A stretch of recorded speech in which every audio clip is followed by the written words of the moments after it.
Welcome, everybody, once again to Phone Booth Fighting. He is Frank Muir. I'm Richard Hunter. Phoneboothfighting.com is our website. If you want to check that out, find out what we're all about. Sponsor banners up there. You can click on and enjoy savings and support the show at the same time. And of course, please like and subscribe to our YouTube channel, youtube.com/phoneboothfighting, which if you're watching this, that's very likely where you're watching it. Frank, what's up? How are you? So you got the coffee going. I see you have strategically positioned the two kitchen chairs to support your gigantic arms. I have a bad habit of doing that. It drives people nuts when I go to restaurants. I pull as many chairs as I can. I put my arms and legs, and I get comfortable. That would only drive me nuts if one of them were my seat. Like if I got up and went to the restroom and came back. Yeah, you know what's funny is that Mrs. Muir doesn't allow me to do that to her chair. Oh. There's like anything behind her head, so it's funny when we first started walking, and now I've done some of that executive protection classes. You're supposed to grab the back of their neck as you're walking to help guide them and stuff. And it's a no-go for her. No touching the back of the neck. I see. Hey, I've got a fun historical exercise for you. You ready? Shoot. I'm going to ask you a question that I think I know the answer to because I've spent some time thinking about it, but you might be able to come up with something I can't think of. You're a student of history like I am. So yesterday you saw the controversy with Bob Woodward's book, right? And Trump on tape saying that he likes to downplay the pandemic. He's always downplayed it. What's up? The audio. What? Yeah, I actually went and even listened to the audio. Yes. Sorry, you cut out for a second. Yes, it's him on tape. So this isn't, we're not taking anything out of context. We're just listening to his own words. And this was in February. This was February 7th. And that was the month that, he claims credit for shutting down some travel coming from China before that. And then he claims credit for taking it more seriously after that. But February of 2020 has always been kind of a month in question because that was the month where he famously publicly said, it's 15 cases in a few weeks. It'll be down to nothing. It's going to wash away. It's going to go away magically. But on tape with Bob Woodward, he's saying, oh, this is bad. It's 5 times worse than the flu. You get it by breathing. It's airborne, which was not something that was widely known at the time, at least publicly. And that I downplay it. I like to downplay it. I still like to downplay it. So Woodward's got the book coming out. He releases a couple of excerpts, the tapes that we heard. Trump responds to it yesterday and says, well, I don't want to cause a panic. So I post something about it as I am wont to do. You know how I do sometimes with my opinions. And I ended up having conversations. This falls into a category, and it's a new phenomenon for me in the 2020s. It's having a conversation I did not plan on having. Meaning, yeah, okay, you disagree with somebody politically, you have a different political philosophy. I'm going to tell you why their economic approach is bad. You're going to tell me why it's actually good for your stock portfolio or whatever. That's a conversation I'm expecting to be having. I am not expecting to be having a conversation about the earth being flat, not in 2020. You know what I mean? Yeah. So you find yourself in the flat earth conversation. You're like, how did this happen? I didn't know this. Why are we discussing a secret ring of cannibalistic pedophiles? This isn't Dark Ages. I'm guessing you're about to show me some phenomenal mental gymnastics on getting from one point to the next here. Kinda, yeah. But it basically was this, and I engage with people online. I have conversations with them. And to be fair, most of the people that can't handle those conversations go away. They unfollow me or they block me or whatever they do. And if you look at my Instagram, although there's lots of people on there who disagree with me, because I was saying the gist of my post was fire this guy. This was he had information that would have been beneficial to saving lives. He chose not to share it for political reasons. He's unfit.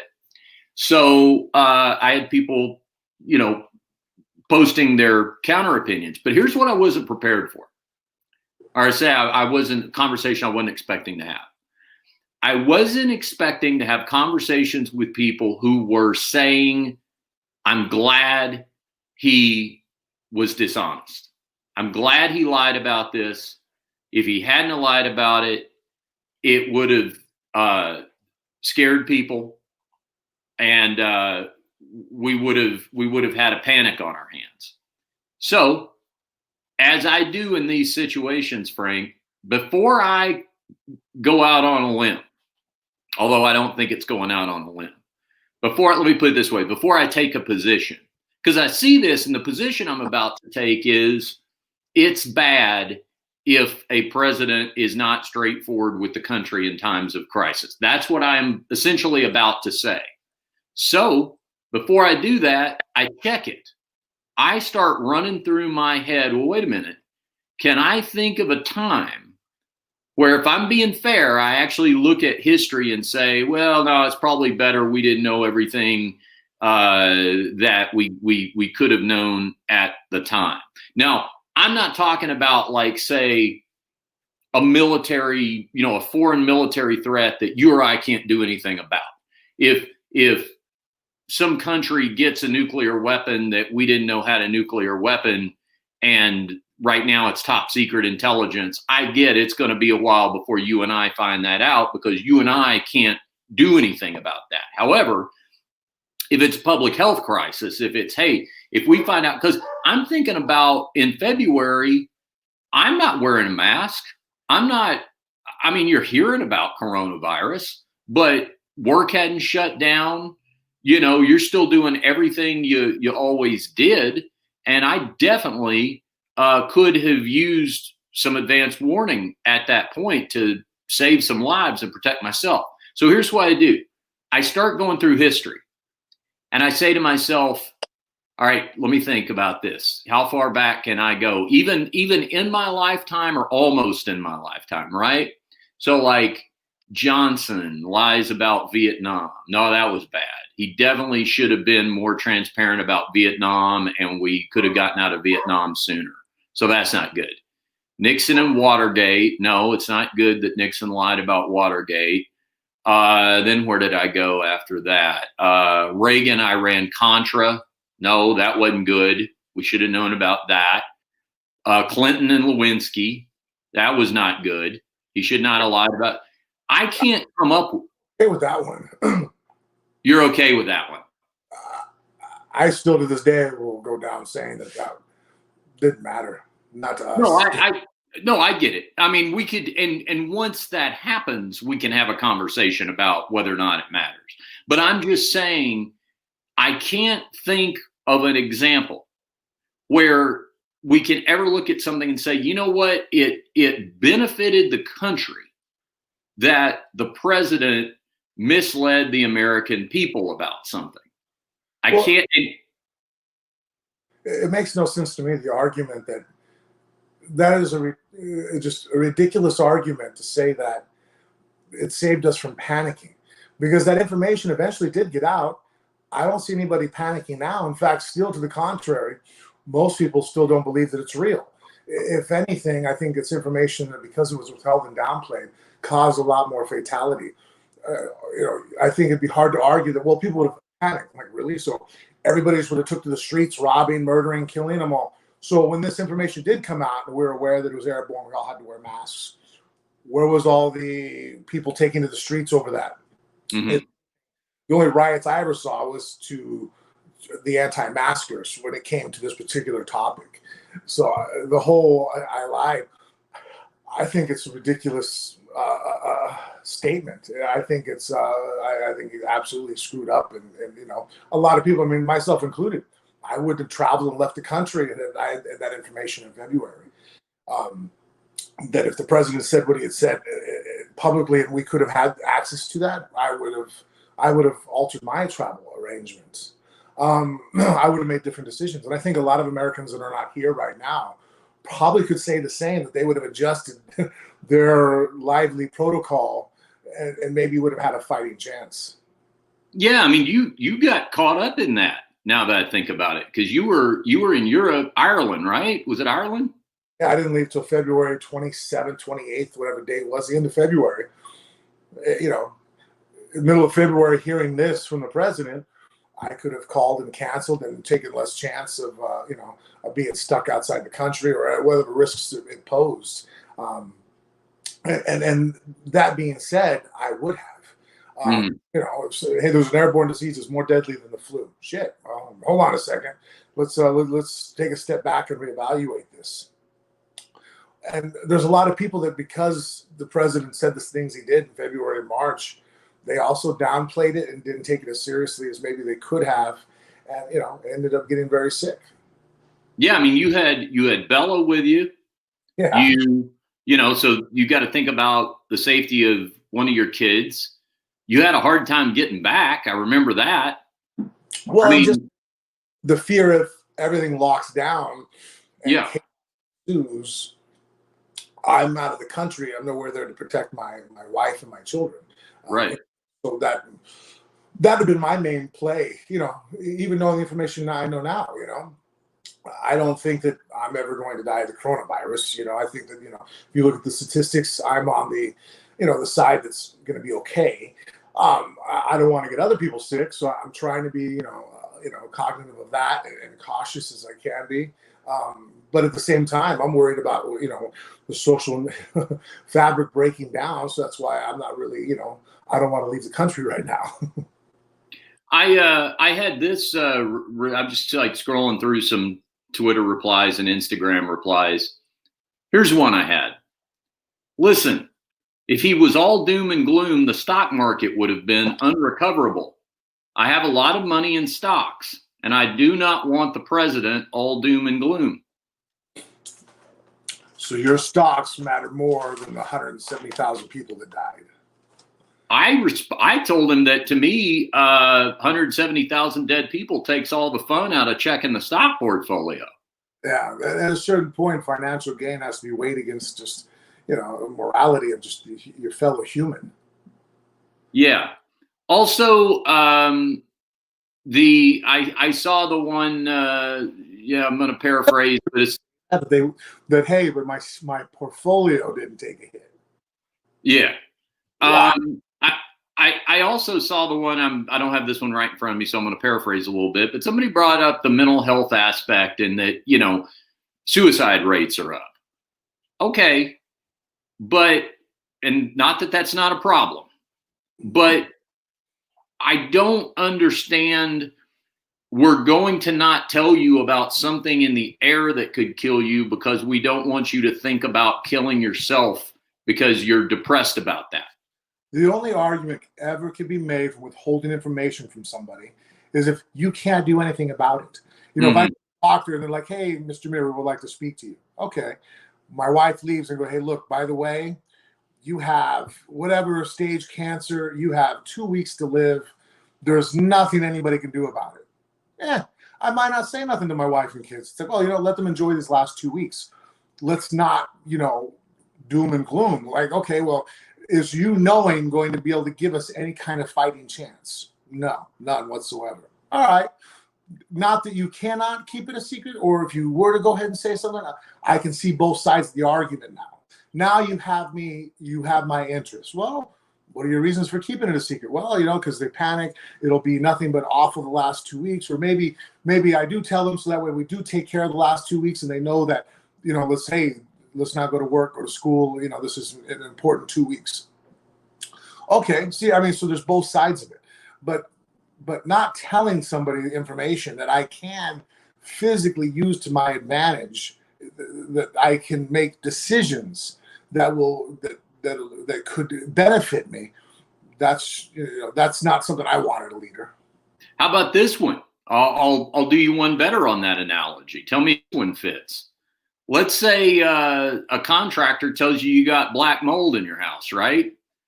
And listen, this is a danger to your wife, to your family. They're breathing in these spores. You've got to take care of this right away.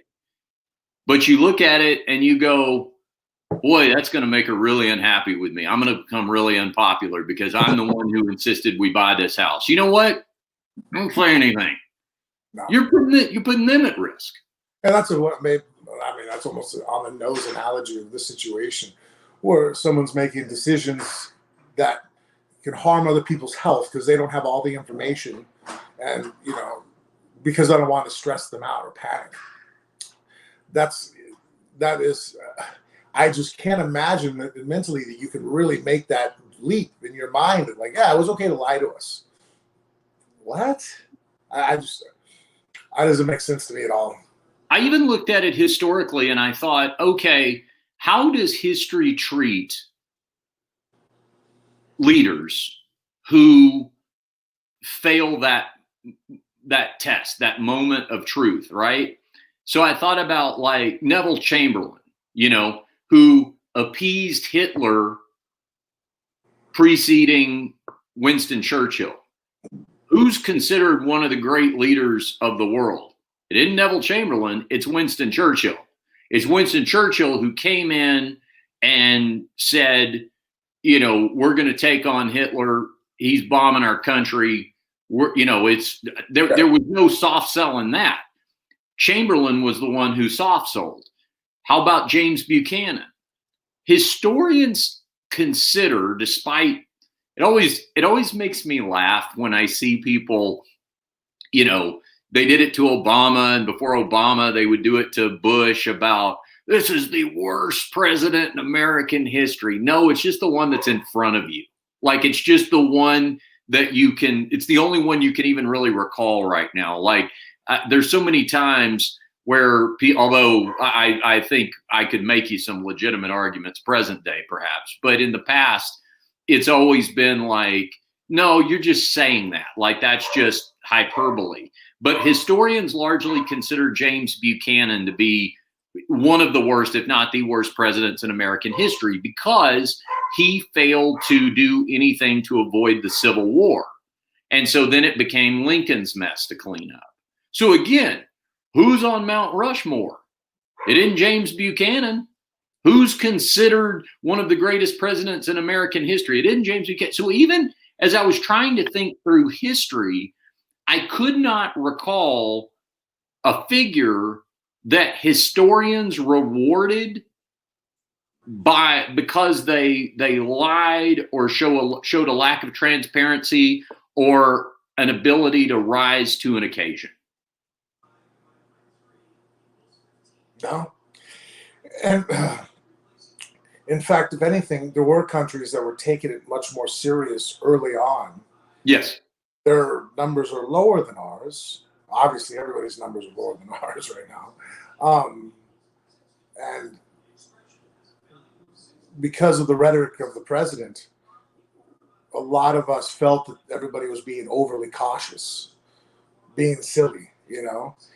It makes sense now why so many countries barred Americans from travel, from coming into their countries. We look like disease rats.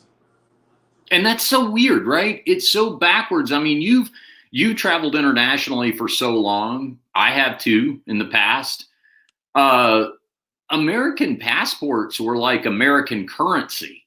Like, it was a good, you know, it was a gold standard. Nobody looked at your American passport and said, hey, can you get behind these Scandinavians over here and back up at a way far distance because we're feeling a lot safer with having them come into our country than we are you. That didn't really used to exist. No, not at all. Yeah, I just, when I listened to it yesterday, to me, this was definitely a line drawn in the sand. Whereas I'm like, okay, the stuff that supposedly he had said about veterans, you have multiple, you know, anonymous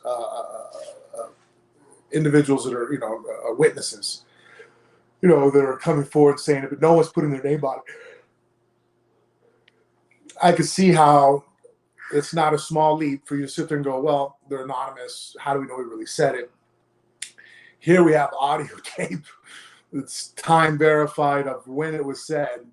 And if you still want to defend Trump, and this isn't about being a Republican or Democrat, but if you still defend him as an individual, I have to start wondering. I'm like, okay, what do you know that I don't know? What are you drawing? Like, I feel like at this point, like, he could shoot somebody on Fifth Avenue and you would find it okay.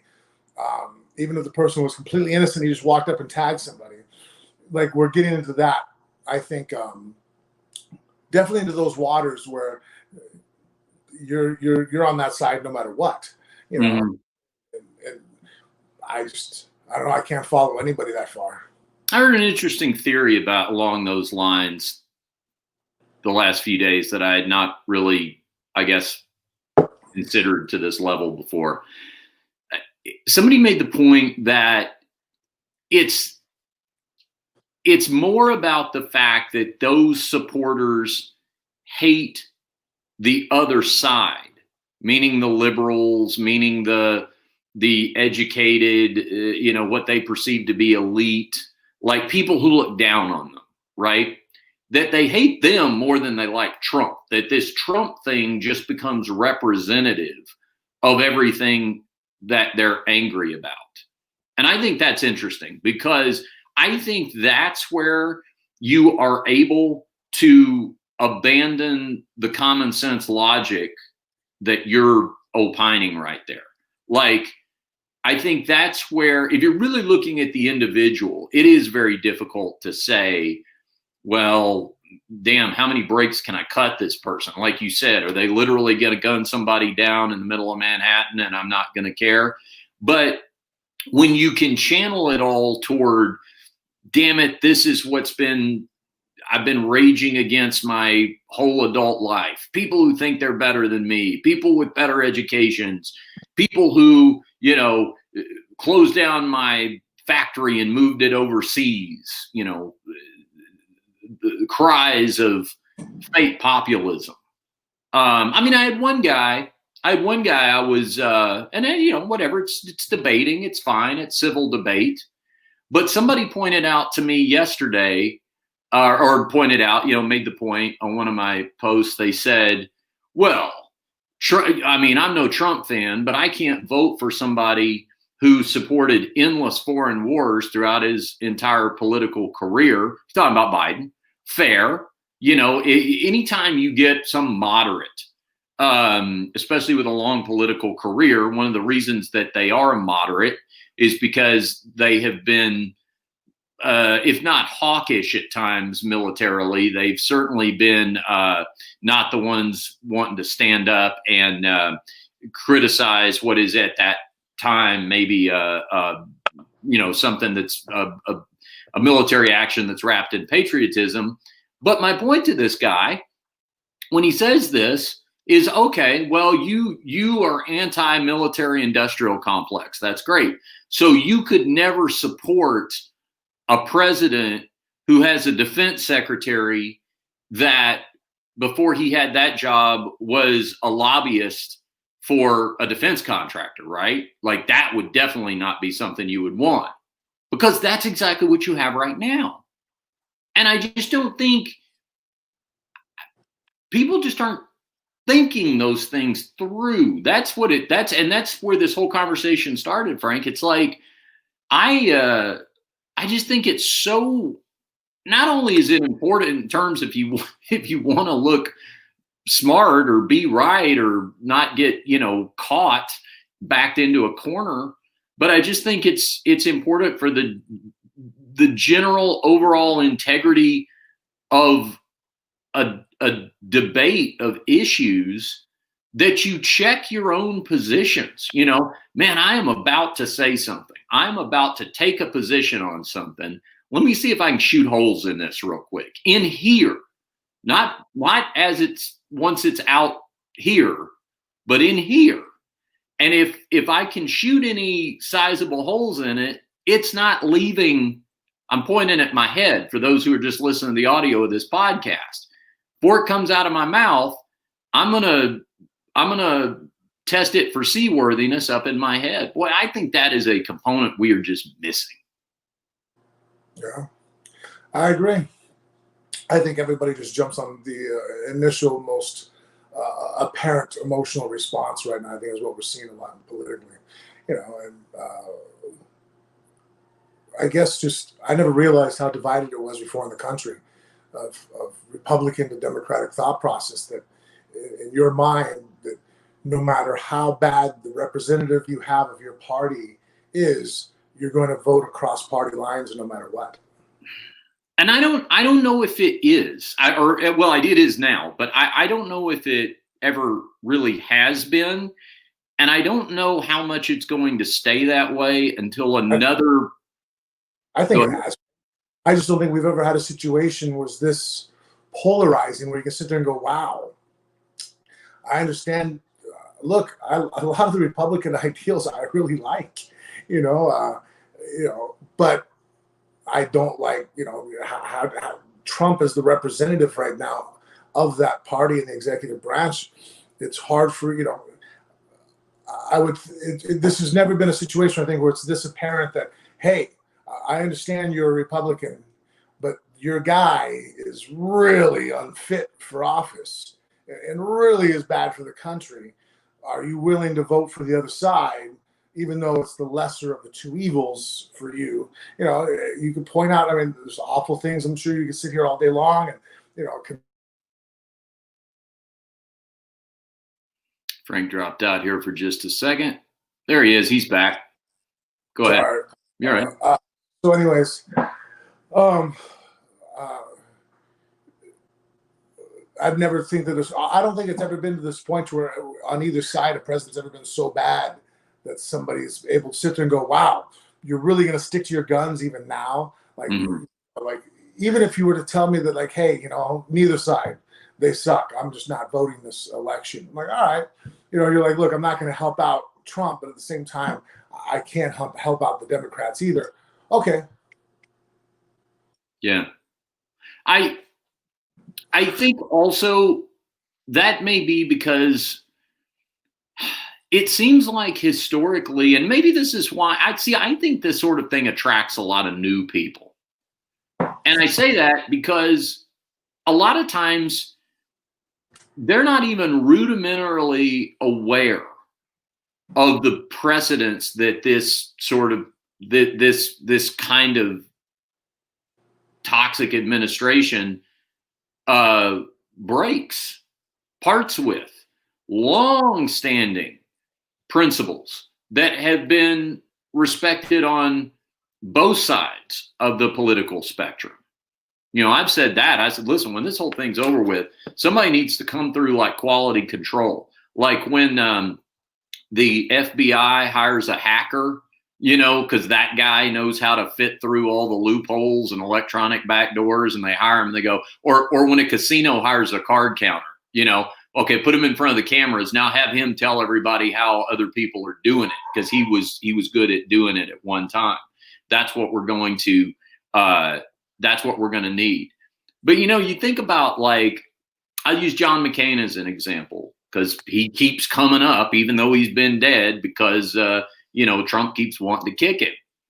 But obviously, American war hero, that's not even, in my opinion, up for conversation. I know it's not with you either. But do you remember in the waning days of his run against Obama in 2008? He's behind. I'm sure internal polling was telling him he's going to lose. Town hall meeting, take the question from the woman that stands up. Very much of a fan of his. If I wasn't before, it made me respect him that much more. Yes. Stands up, woman that's got crazier hair than me, stands up at the town hall meeting and says, Obama scares her and a couple other things. And then she says he's an Arab. And McCain says, no, stop right there. Stop right there. He's a good man. He's a family man. We disagree on a lot of things. I think I would make a much better president than he is, but stop right there. And I'm not saying give him a medal for that. I'm saying that's what should be expected of anyone, And what we would get in 2020 is somebody saying, with a giant Q sign at a Trump rally, and Trump going, well, people are saying, I don't, is it, are there cannibalistic pedophiles? Are there not? I don't know. People are saying, I've heard, just, and knowing better. That's the other thing.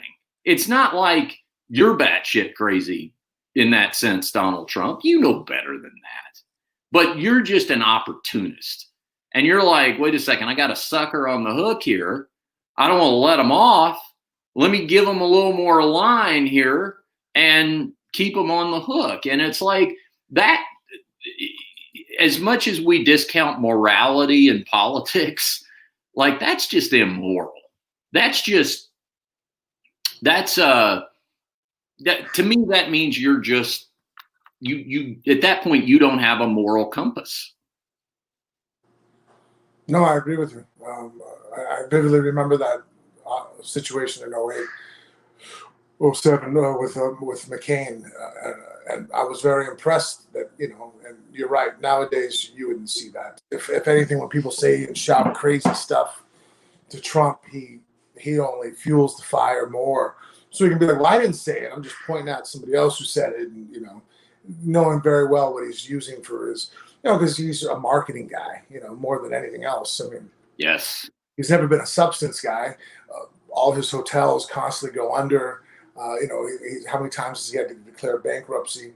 But the Trump name, he's able to, to really, has done a phenomenal job of marketing to where it has substance behind it. To where now, I mean, even to the point where he did that with his political career, I mean, he's able to do things that other people could never even dream of. I mean, I think almost every journalist acknowledges now that, like, this would be a death sentence for anybody else to say except for Trump. If Trump says it, I can't imagine the outcry would be, and I always flip this on people because, like, okay, well, do you really believe this, or is this because of party lines?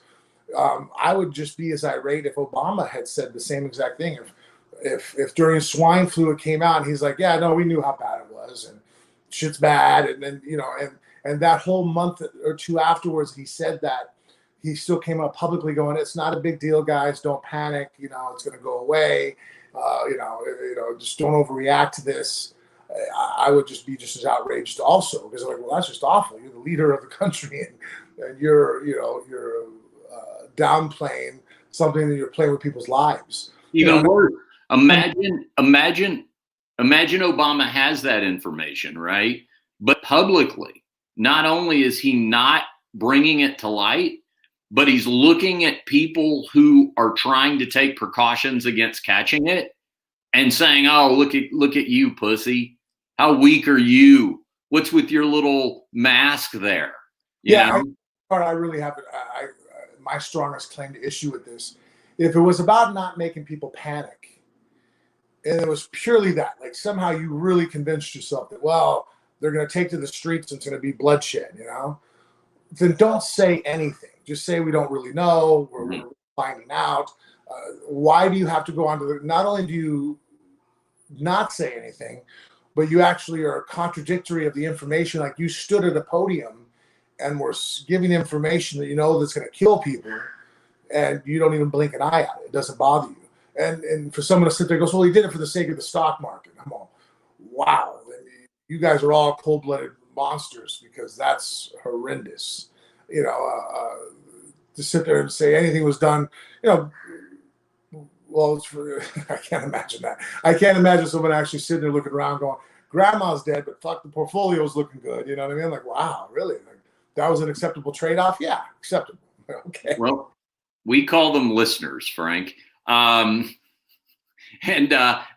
it's a big tent here on the Phone Booth Fighting podcast. Sometimes people will ask us, why do you guys talk so much politics? Well, it depends on what's top of mind. Last episode, we did nothing but talk MMA. By the way, Alistair Overeem, holy crap. You see that late in the fight, TKO over Augusto Sakai. But that was last episode. This episode, we did nothing but talk about world affairs because you and I, Frank, are well-rounded. That's us. You know what? It affects us. I think our podcast has always been just two friends calling and talking to each other. I always said the other day when I called you, like, hey, let's try to maybe direct it this way, but it's hard just because this is how you and I, this is typically what 90% of what we talk about when we talk to each other. That's right. This is the real thing. And the people that have been with us, by the way, 5 years this month, and there's a lot of you who have been with us since day one, and there's a lot of you who are listening to an episode like this, and you disagree with some of what you're hearing, but you listen, and we appreciate you listening, and we appreciate you weighing in with other points of view. You can always message those to us. We'll read them. You've heard Frank and I disagree many times. There's lots that we have disagreed on in the past, and who knows, next episode, it may be all MMA, or maybe Frank will start speaking another language when he talks about guns or Marvel comics. Boy, that's when I'm struggling to keep up. It's fascinating to me to hear you do it. And yet there is a point where I realize I can no longer see the shore. Like I'm just going to be out there treading water, waiting for your lifeboat to come paddling up because it's all you. Huh? On the Marvel stuff? Yeah. Yeah. Exactly. I'm fascinated by that. But I'm about halfway through my Marvel movies, by the way. We need to do a real overview once I'm done with those, because I do have Marvel universe related questions for you. We'll save that for another episode, though. Frank, once again, tell them about the sponsor banners at phoneboothfighting.com and how they can click to save there. Yeah, well, hey, look, American Shaman, CBD, it's a phenomenal company, phenomenal product if you're into CBD. And even if you tried CBD in the past, try theirs. They have local stores all over if you want to go in and get a free sample, or you can hit me up here at our links and be able to get an order delivered directly to your house. Mitrospec, also to Kratom, phenomenal company, really ran well. And it's stuff that I use on a regular basis. We also have a Patreon page, patreon.com/phoneboothfighting. Check that out. We post premium subscriber-only content up there, and there's some merchandise perks for different levels of subscribing as well. All right, for Frank Mir, I am Richard Hunter. This has been Phone Booth Fighting for another episode, and we'll see you right back here next time. Bye, guys.